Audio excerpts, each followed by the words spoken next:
દમણના દેવકામાં બે કાર વચ્ચે જોરદાર અકસ્માત, કારના ટાયરો છૂટા પડ્યા, સદનસીબે મોટી જાનહાનિ ટળી। દમણના દેવકા વિસ્તારમાં આવેલા સેન્ડી રિસોર્ટ સામેના મુખ્ય માર્ગ પર ઓવરટેક કરવાની લહાઈમાં બે કાર વચ્ચે એક ભયંકર અકસ્માત સર્જાયો હતો। આ અકસ્માત મારુતિ ઇગ્નિસ અને હુન્ડાઈની અલ્કાઇસર કાર વચ્ચે થયો હતો, જે એટલો ગંભીર હતો કે બંને વાહનોના ટાયર અને અન્ય સ્પેર પાર્ટ્સ છૂટા પડીને રસ્તા પર વિખેરાઈ ગયા હતા। જોકે સદનસીબે આ ભયાવહ અકસ્માતમાં કોઈ જાનહાનિ થવા પામી ન હતી।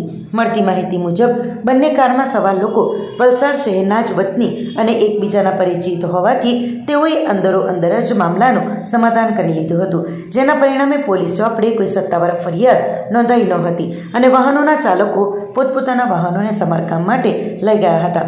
આ ઘટનાને પગલે માર્ગ પર ભારે ટ્રાફિક જામ સર્જાયો હતો, પરંતુ પોલીસે તાત્કાલિક ઘટના સ્થળે પહોંચીને બંને ક્ષતિગ્રસ્ત વાહનોને સાઈડ પર ખસેડીને વાહન વ્યવહાર પૂર્વવત કરાવ્યો હતો।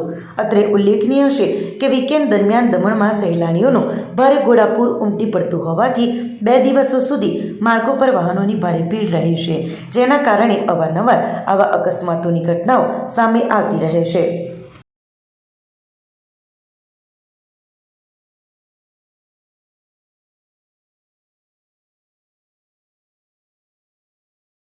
આપણી સંકલ્પ ન્યૂઝ ચેનલને સબસ્ક્રાઇબ અને લાઇક કરો, બેલ આઇકન દબાવો જેથી આવનાર ન્યૂઝ અપડેટ્સની નોટિફિકેશન આપના મોબાઈલ પર સૌથી પહેલા પહોંચે।